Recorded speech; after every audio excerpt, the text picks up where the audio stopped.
Srijadevas Yadyena Srijadevas Tanme Bruhita Podhana Tanme Bruhita Podhana Viduravacha Savai Vishva Srijamisho Vidyadin Mukato Srijat Yadyena Srijadevas Tanme Bruhita Podhana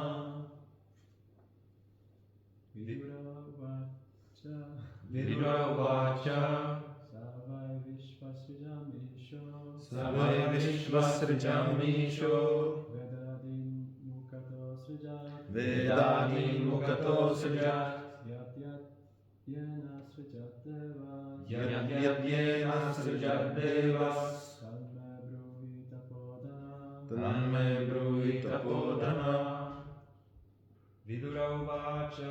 Viduravacha Savai Vishvasrijamisho Savai Vishvasrijamisho Vedadin Mukato Srijat Vedadin Mukato Srijat Yadyena Srijat Devas Yadyena Srijat Devas Tanme Bruhita Podhana Tanme Bruhita Podhana. Mataji.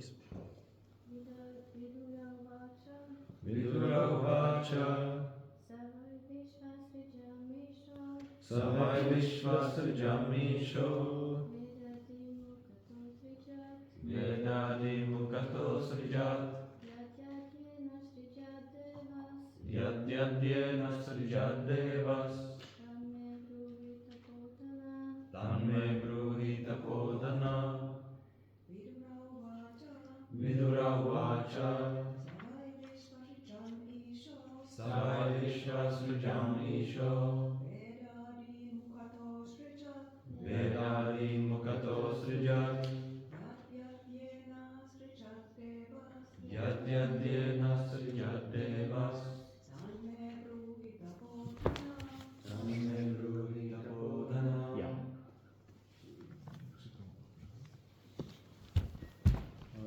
Vidura Uvacha. Viduravacha Vidura said. Vidura said Saha Saha He Brahma. Brahma Vai Vai certainly. Vishva Vishva the universe. Srijam Srajam of those who created. of those who created Ishaha Ishaha the controller. the controller Veda Adin Vedadin the Vedas etc. the Vedas etc. Mukataha Mukataha from the mouth. from the mouth Asrajat Asrijat established. established Yat Yat death. the Yat which. Yena Yena by which. by which Asrajat Asrijat created. created Jenom zvuk stačí. Devaha Deva the God. the God Tat Tat that. that Me me unto me. unto me Bruhi Bruhi please explain. please explain Tapahadhana Tabhadana O sage whose only wealth is penance. O sage whose only wealth is penance.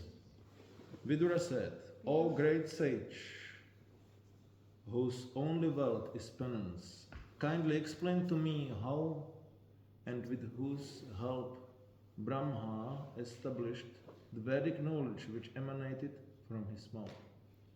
Maitreya Uvacha Rikyajussamatharvakyan Vedan Purvadibhir Mukhaihi Shastramijyan Stutistomam Prayaschittam Vyadhat Kramat. Maitreya said, beginning from the front face of Brahma, gradually the four Vedas, Rik, Yajur, Sama and Atharva became manifest. Thereafter, Vedic hymns, which had not been pronounced before, priestly rituals, the subject matters of the recitation, and the transcendental activities were all established one after another. Ayurvedam Dhanurvedam Gandharvam Vedamatmana Sthapatyancha srjadvedam kramat purvadibhirmukhaihi. He also created the medical science, military art, musical art, and architectural science, all from the Vedas. They all emanated one after another, beginning from the front face. Purport. The Vedas contain perfect knowledge, which includes all kinds of knowledge necessary for the human society, not only on this particular planet, but on other planets as well. It is understood that military art is also necessary knowledge for the upkeep of social order, as is the art of music. All these groups of knowledge are called the Upapurana, or supplements of the Vedas. Spiritual knowledge is the main topic of the Vedas, but to help the human being's spiritual pursuit of knowledge, the other information, as above mentioned, forms necessary branches of the Vedic knowledge.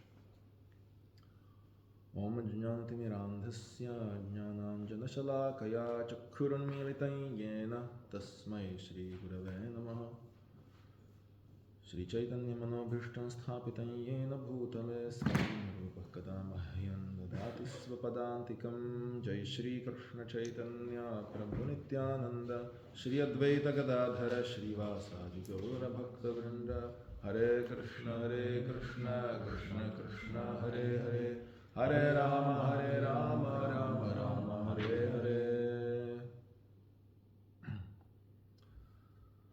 Okay, so technical chapter which describes how Brahma is creating, and he created everything we can see, basically.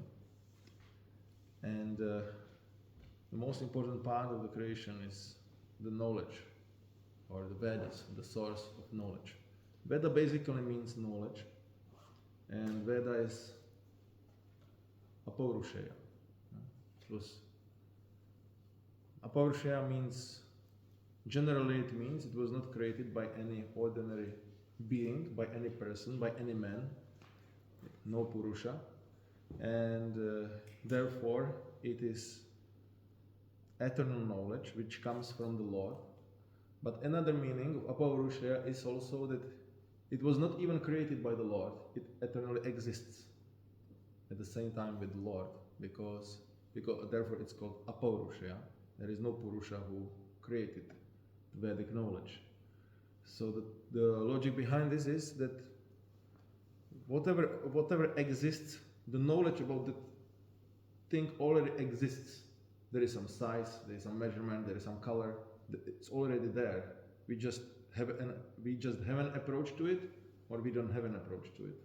So Krishna is there eternally, and the knowledge about him, his beauty, his qualities, his devotees, his abode and characteristics, leelas, everything exists. Knowledge about it exists together simultaneously with the Lord. So therefore also in Bhagavad Gita it is said, what is that verse? Vedaishcha sarvairaham eva vedyo vedanta krit vedavit eva chaham. So Krishna says, Vedanta krit vedavit. I'm the one who spoke out, or who composed the Vedanta krit, and I'm the knower of the Vedas, Vedavit. So he does not say he created Vedas, but he says I'm the knower of the Vedas. So that's interesting. But generally, we can also say that all these things were created by the Lord, but when we want to explain from different angles, they exist eternally with Him.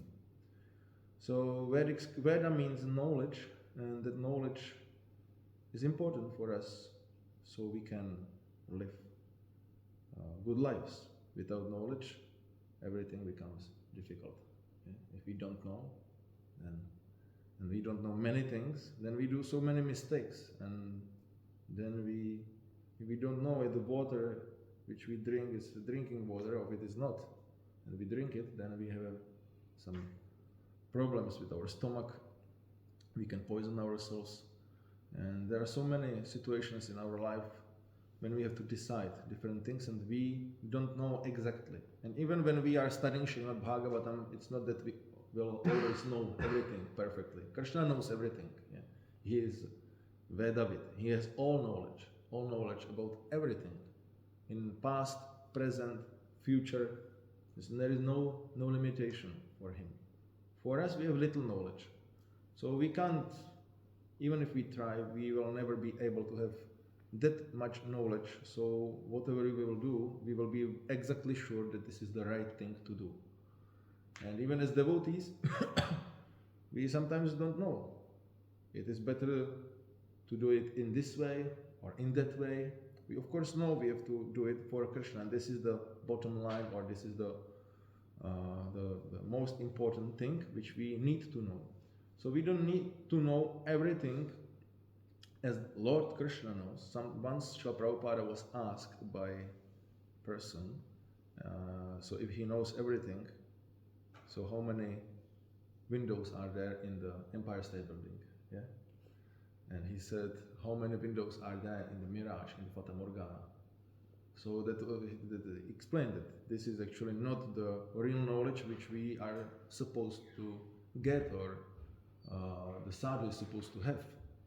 Sadhu does not mean that he knows completely everything, but he knows everything in a sense that when you know Krishna, then you know everything in the principle. So you does not have to know that how many pieces of sand were used for building these houses and how many kilograms of wood have been used. It's not necessary. We know that this is all energy of Krishna. This is the highest knowledge in principle. Krishna knows. Krishna knows every atom. Krishna is there in every atom. So Krishna knows everything perfectly. But we don't have to know it to become or to be considered self-realized. The most important thing is to know the main Vedas, which Srila Prabhupada explains that the spiritual knowledge is the most important aspect of the Vedas. And then there are different Upavedas, which are used for different purposes, but Krishna also gives them for us to use. But as far as I know, we as devotees in this age, we don't have approach to many of them. Yeah? We have some little knowledge, but if we would start to explain the military science according to Vedas, we will not be able, to form the army in such a way that it will defeat another foreign army and to shoot the arrows properly. Maybe someone will renew this knowledge during this golden age, these 10,000 years. But so we can this all knowledge helps the civilization to work under the God's directions, which Srila Prabhupada actually wanted also to establish. Yeah? That he wanted to establish the communities of devotees where they live simple life according to God's laws, and they develop Krishna consciousness, and they show the world to be independent of modern technocratic society, which is a great challenge which Srila Prabhupada gave us. And you can see that it's not very easy to fulfill that desire. We can say it's maybe the same. Sometimes it is said Srila Prabhupada said this is 50% of my work not being done. So that first 50% was done by him, pure devotee of Krishna, fully surrendered to the Lord, and he was able to spread the Krishna consciousness throughout the world. And the next 50%, it's very difficult to achieve even for all of us. We are in the similar situation, like Srila Prabhupada was before he went to preach to the West, because everybody was discouraging him. It's not possible. This will not be possible. It's just a useless waste of time. Don't go there, Swamiji, you are too old. Go to Vrindavan, chant, and peacefully serve Krishna, and then go back to Krishna. Don't stress, yourself to go to the West and preach. It's not possible for you. For sure, not for you, because you are so old, and not for anyone, because these Westerners, they cannot accept. They cannot accept devotional service. We already tried. Yeah? Already there were some devotees going to England and Germany and other places. But not many other probably. But From where was the devotee which was initiated by Bhaktisiddhanta Saraswati Thakur? Was he somewhere here? Sweden or Germany? No? What was his name? Vaman? Or Vaman. Yeah? Yeah. Vaman Das. Yeah. So Krishna consciousness was spread to some extent, but basically devotees, they just didn't believe that this is possible. Maybe for India, but not for the rest of the world. But Srila Prabhupada didn't take it. He was determined. This must be possible. In a similar way, Srila Prabhupada wanted us to establish this Varnashrama Dharma, to show the world that how the society should be organized and how people should live. We also generally we have a tendency to say this is not possible. Not possible not for us at least. Not in this age or not at this time. It's just not possible. It's too much. So it's a challenge. So we don't have anyone probably to say, I will do it, because we don't know even how to do it.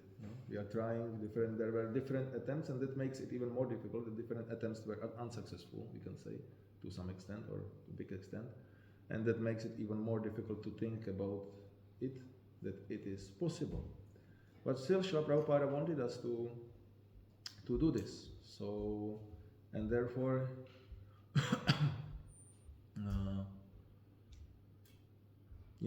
he wanted us to gradually show the world what is Krishna's culture. And Srila Prabhupada was more and more confident that it must be done, or it should be done, with the time he was preaching in the West. Because in the beginning, everything was very small, and although he was sure Krishna's message will be fulfilled and Krishna consciousness will be spread all over the world, he was not sure that he will be the one who will do it. He just was he was just ready to do everything for it. But if we read his prayers from Jaladuta and so on, we can see he was very much dependent on Krishna, and he was just asking him in complete surrender, please Krishna, just help me, I don't know what to do here. How these people can accept Krishna consciousness? How is it possible? And actually, first year of preaching, just practically no result. Very, very small result.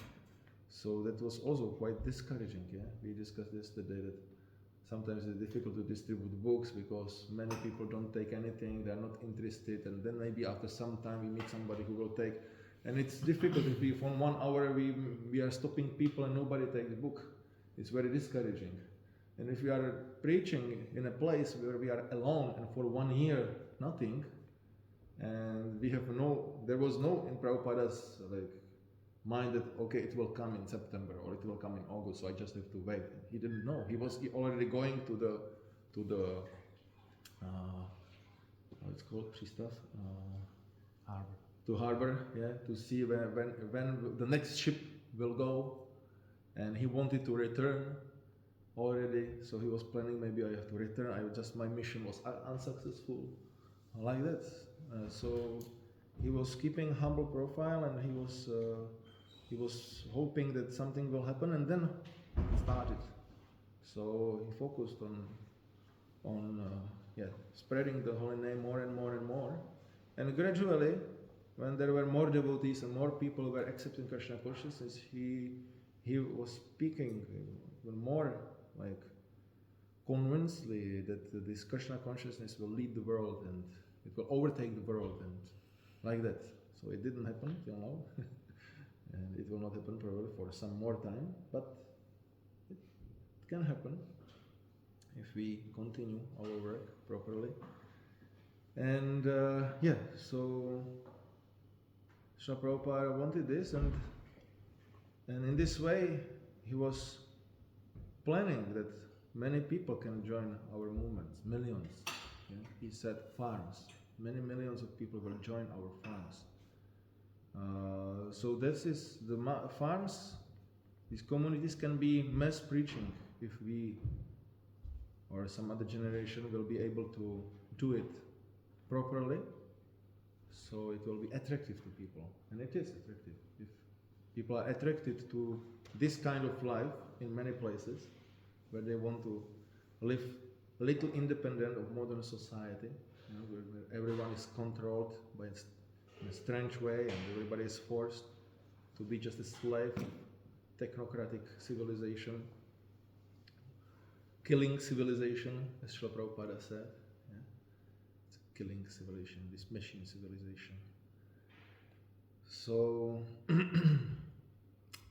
and so people will be attracted, especially if there will be some big crisis. But before that, we need to develop this. I think in Europe the most developed is the Hungarian farm, isn't it?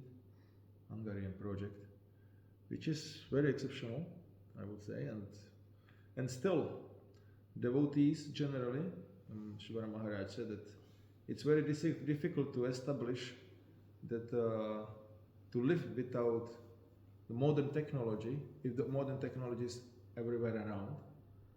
So even though they have the technology to live without that, they have the wells and so many things, and heating with wood and so many things. Still, devotees, the mentality is generally, when the crisis will come, then we will stop to use it.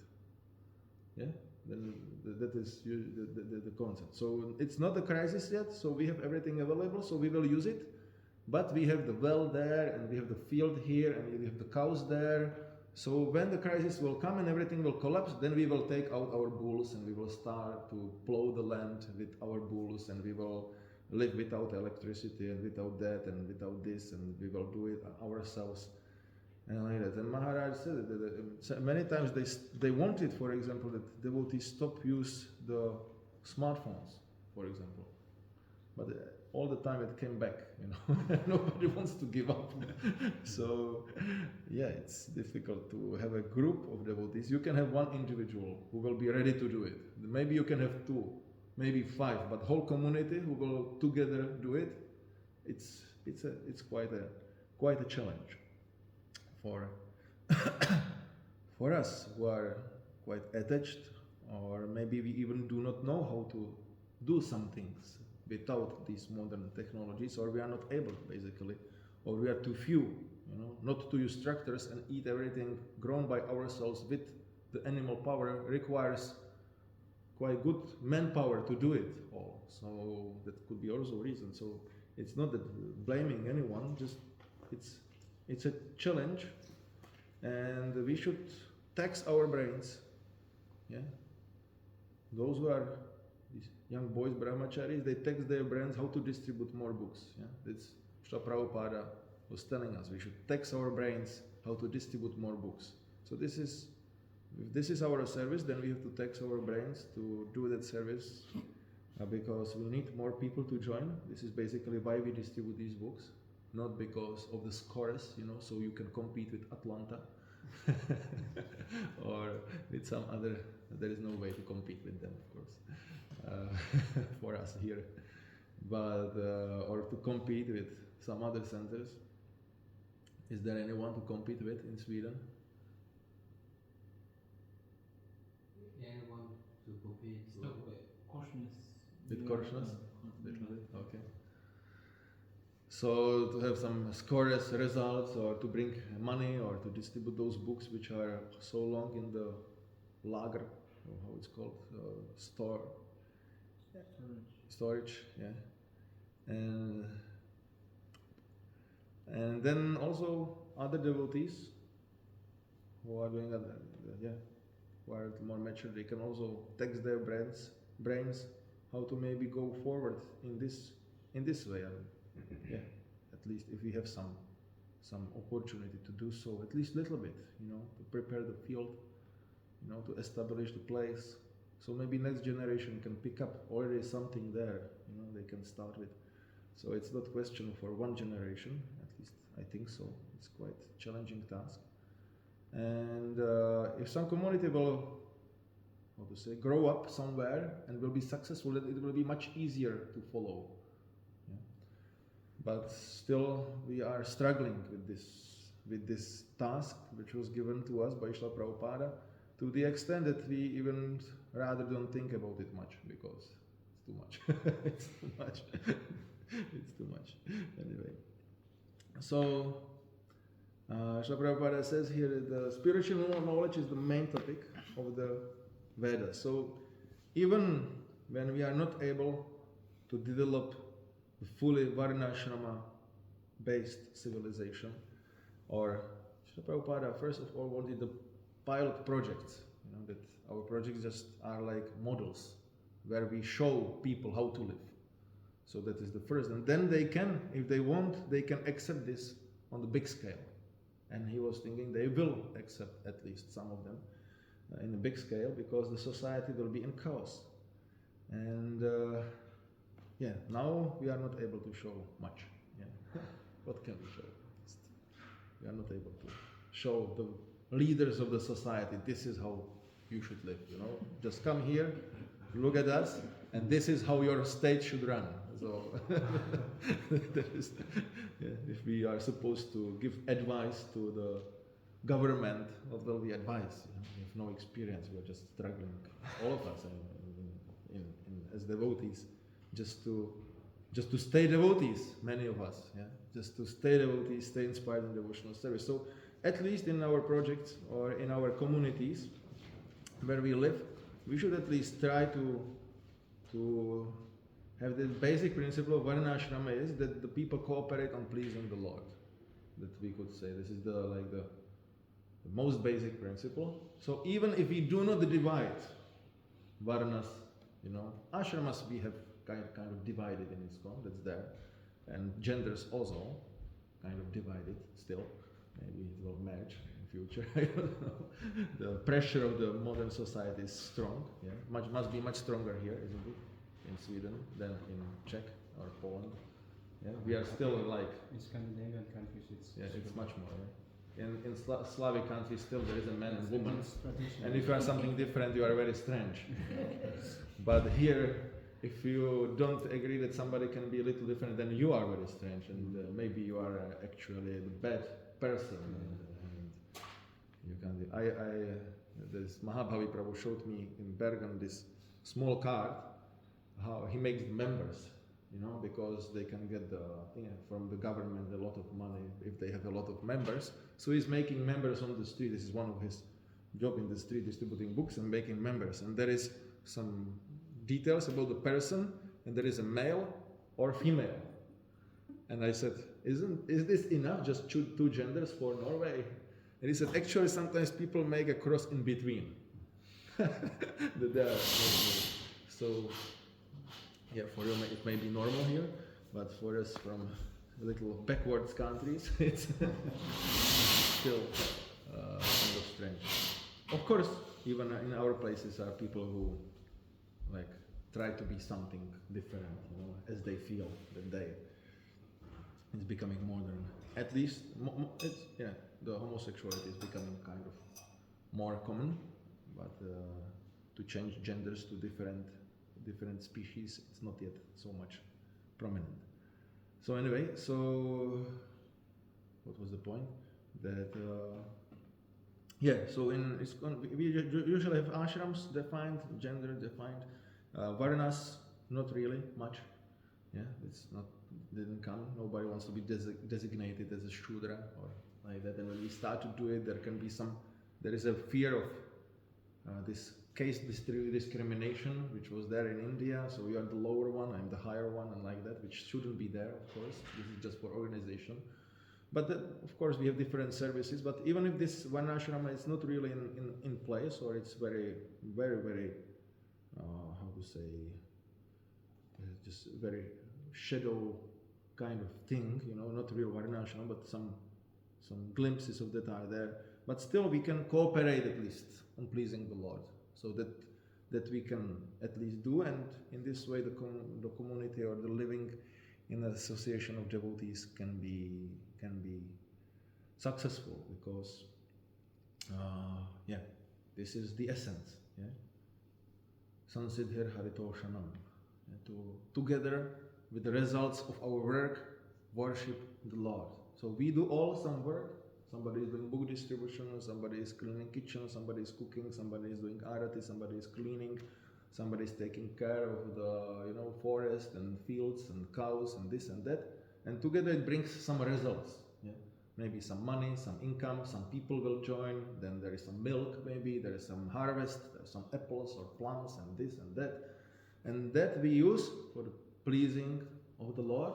And then we come together also every day to please the Lord by our Sankirtan, by our congregational chanting and pleasing Him by our singing. So this is the essence. At least this we should keep. Yeah? And then maybe gradually some more things can be added. Some new life will come and some new hope. Or we will be forced, we don't know, maybe we will be just forced to do more. Sometimes, usually the force is the only way how we can achieve anything. Yeah? This is how this world works, generally. There are shlokas in Upanishads or in some scriptures which describe, out of fear the wind blows, out of the fear from the Supreme the sun shines, out of the fear the Indra sends the rains. It's all because of the fear. That's it. how the conditioned living entity functions is because of the fear. Otherwise, we are not going to do anything. If there is no fear that I will be chastised, or there is no fear that I will go to hell if I break the principles or something like that, we will start to do it. If there is no laws which will punish us if we break the traffic rules, we will drive like crazy. Yeah? And sometimes devotees are really good in that, like racing drivers. I have to say that I'm also not always very following everything, because I think I will not be caught. Yeah, I think they will not catch me. They will not see me. They don't have camera here, so I don't have a fear. But if I know there could be a hidden camera, I'm immediately, obeying the law, because I have a fear I will get the fine. So this is how we actually work. And of course, we should serve Krishna out of love. This is the desired thing. But to be honest with ourselves, the very great part of our inspiration is actually that fear. It's not that we are fearing like this, completely overwhelmed by this emotion of fear, and then we have to go to Mangala Arati, otherwise, because we are so fearful, but we hate it so much. No, we like it. Of course we like it, and we come there. But also there is little fear, or maybe not there in that service, maybe that we already like, we have some attachment to that, so we want to come. But we can have fear from another thing. So for example, when you distribute books, and you don't go for Mangala Arati, then you can have some fear, maybe Krishna will not use me today, because I'm not having proper sadhana. Or I didn't chant my rounds properly, so maybe now in the street it will be very difficult for me, and I want to distribute some books, because I want to please Krishna. So I need rather to have good sadhana and good chanting and nicely serve devotees, so Krishna is pleased with me, and I will not suffer there in the street. And my consciousness, it's little above that suffering. Krishna will help me to, to be above the situations which will happen there. So like that. So out of the fear or force, we usually do things which we do. And of course, we also do some things out of inspiration. Otherwise, the life would be really, it would be really useless if we do everything out of fear. But the fear is a bona fide motivation, which is there, and it's used in Bhagavatam, isn't it? What is the 5th canto? Hell. Description of hellish planets. This is creating some fear. So if you don't do this, then this will be the result. So better, better follow. But of course, many things we do just because we want to. We want to somehow or other, we have some feeling, at least some feeling for Prabhupada, for Krishna. So we want to do it out of our own inspiration. And when we are weak, then the fear is there to help us actually. Okay, now today I feel weak, I don't want to do this, but actually I should, because Srila Prabhupada will not be satisfied, Krishna will not be happy. or this is not proper, like that. So even if we don't feel it, then we do it. So that's also the sadhana bhakti works like this. And so let's see what will happen if some people will be more inspired to, or have some fresh energy, or some new revelation how to do it, some more, so we can follow and also form some nice more focused communities on the traditional living and self-sufficiency and varnashrama dharma. And it's a challenge a little bit, because Srila Prabhupada didn't give us instructions how to exactly establish this. Yeah? If we want to open a center and run a preaching center or a temple, it's quite defined process. We know what to do exactly. Distribute books, Sunday feasts, programs, Harinam Sankirtan, Prashadam is to be distributed, people join, then Brahmacharis will be there. So this is the regime for the Brahmacharis, they have to work like this, function, this is their service, this is their needs, some schedule, authority is there. Everything we know how to do it, basically, to run the temples. But to establish the Varnashrama communities, farms, we don't know actually. We are trying, and it will be successful, not successful, then some mistake, then again we try. We know what the results should be, how the society should look like, that we have described in Bhagavatam, but how to get there, we just have to try, and sometimes we will be successful, and sometimes we will be not successful, but at least we will try for it in a small scale or big scale, just as a one person or as more persons, whatever is possible. And at least to try to keep together in the service of the Lord, because I think this is the essence for our movement. The devotees are connected together, and they feel that they are together serving the Lord. Yeah, that means Sankirtan. That means in a group, congregational service to the Lord, cooperation. That it's even more pleasing than when we serve individually the Lord, because we can achieve more, and Krishna is very much pleased by the cooperation between the people, between the devotees. So if we are just one and doing everything ourselves, it's very difficult, if we have to translate the book, print the book, distribute the book, how we will do it. But if somebody else already translated the book, and then someone else already printed it, we can just go and distribute it. And someone else is already cooking, so we don't have to cook, so we can spend the time in the Sankirtan. So then we can come back and have a little rest, because somebody is already cleaning, the place. And like that, we can do much, much more, and it's all more blissful if we do together and we organize ourselves. And for that, actually, the proper system is Varnashrama Dharma, which Krishna created. It's his creation, that system, and we just have to gradually at least accept some aspects of it and gradually improve it. So we will be able to serve Krishna together and keep close to each other, and in this way remain strong against Maya, which is waiting there, and she's very patient. She will wait. She's ready to wait for long. Okay, Hare Krishna. Hare Krishna. Anything on your side? He has this project in Salem.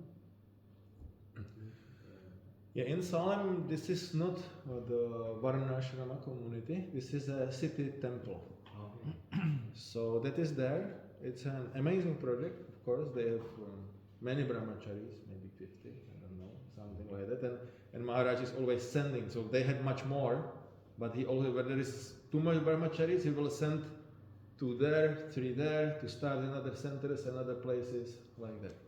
So they keep it on this level. They have a Gurukula there for boys, the training of the young boys, kind of Gurukula, where they train, and they have good success. Many of them stayed brahmacharis in the temple, and they are doing great preaching work. It's really amazing. And they have small community of grihasthas, and they are building a stone temple, traditional stone temple, just stone, no cement, anything, as it was built in ancient times. So they have good sthapatis there in South India, so they are building very amazing temple there from the stone. But there are some communities which are in other places. Basically, there are three main communities which are under Maharaja's direction in India, and that is in Gujarat, one is in Madhya Pradesh, and one is in Andhra Pradesh. Where there's agriculture and cow protection. Yeah. They have they go. Maharaj is pushing the projects, so they are self-sufficient. They grow their own food. They take care of cows, and they develop the crafts, different crafts. And of course, it's much more how to say developed in this way. They achieve much more than we on our farm in Czech, which is very small, but still it's in the very beginning stage. So, and also they are having regular meetings, how to overcome this and how to do this, and this is difficult, or devotees are not able to follow so much because just, you changed so much and now you have to add this node and that node. But generally they function without electricity in the community, and they grow their own food, and they have cows, and some of them they develop some crafts, some weaving or something like that. So yeah, I visited all of those. That's really inspirational. It's amazing. It's a little different in India. They still, for example, have more knowledge about the traditional techniques than we have here in the West. It's quite lost in many ways. Then people are just quite more able to be austere, which is, they are used to much more simple conditions, and they can accept more austerity than we here. So we have to adjust accordingly. So we don't spoil the people. We need to, first of all, we need people to be able to stay, and then we can do with that something. And they are more willing to listen to authority also, which is also a great challenge in the West, because everyone's opinion is at least same value as the other's opinion. So that makes it also a little difficult. And of course, the climate and everything, there will be some differences. So Maharaj is not pushing our community in the same way as he's pushing that community there, because he knows that the conditions are quite different. But basically, the aim is the same. So, yeah. Can I ask, so in that situation, for like European communities, how do you focus on the funding and creating? Yeah, funds are actually a big issue even in India. They just discussed that in one of the meetings they had. I was participating a little bit online. It's a great challenge, because this is a paradoxical thing that you need to establish self-sufficient living, simple living, but to establish that you need a lot of money to have the land, to have the houses, to develop technology and everything. You need a lot of money. Then you can live when it's established quite simply without much money. But so there is no exact way from where money comes. You just try and find out where is the source for you.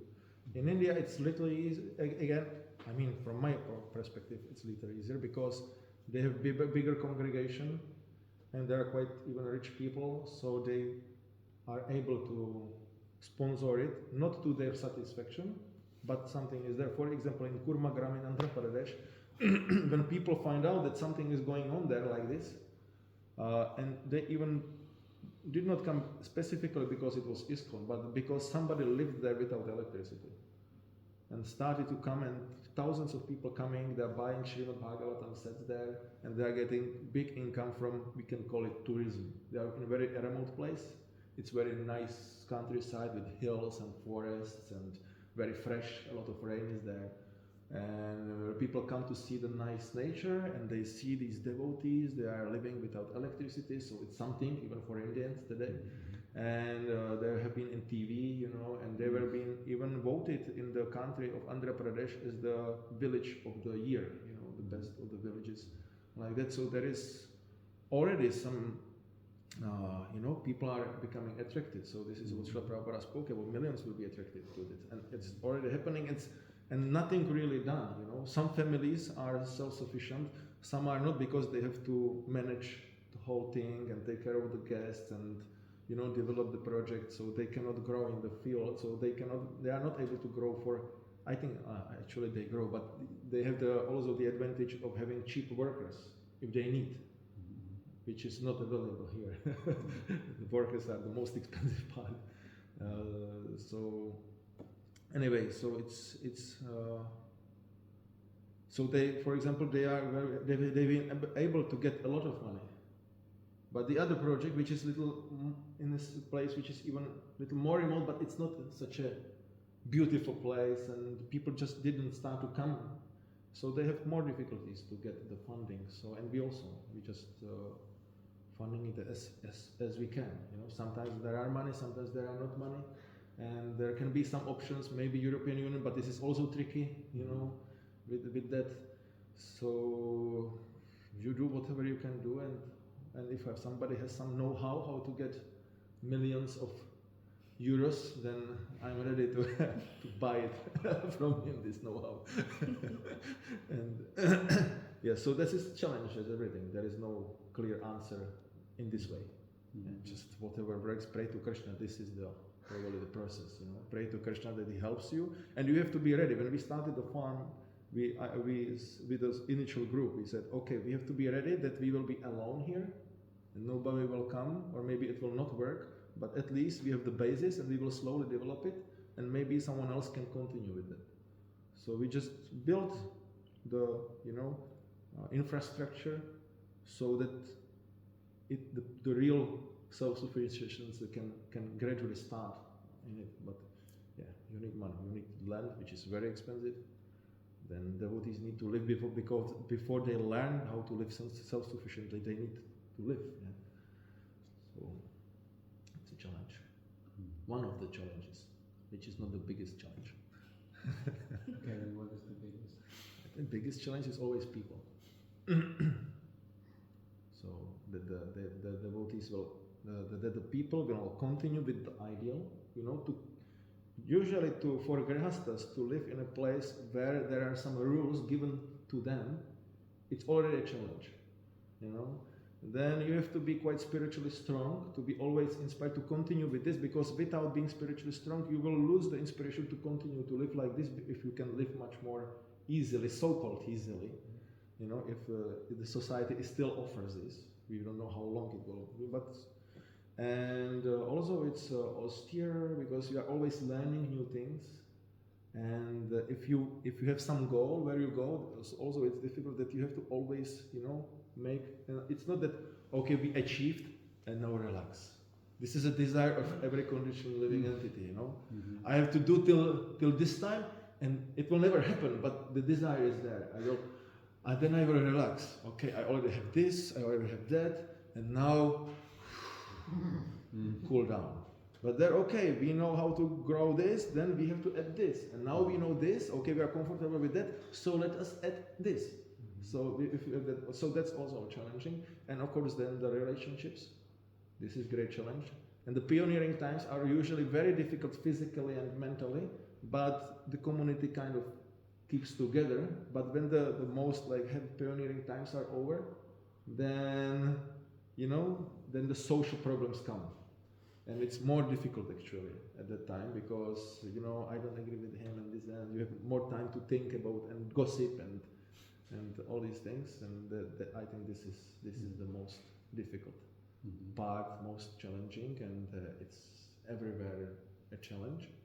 If we all are humble and sincere and fully dedicated devotees who are not seeing faults in others but only in themselves, and you know, and being ready to do any service they see and just ready to follow, and then everything will be nice. But we are in the process, and we are not that pure.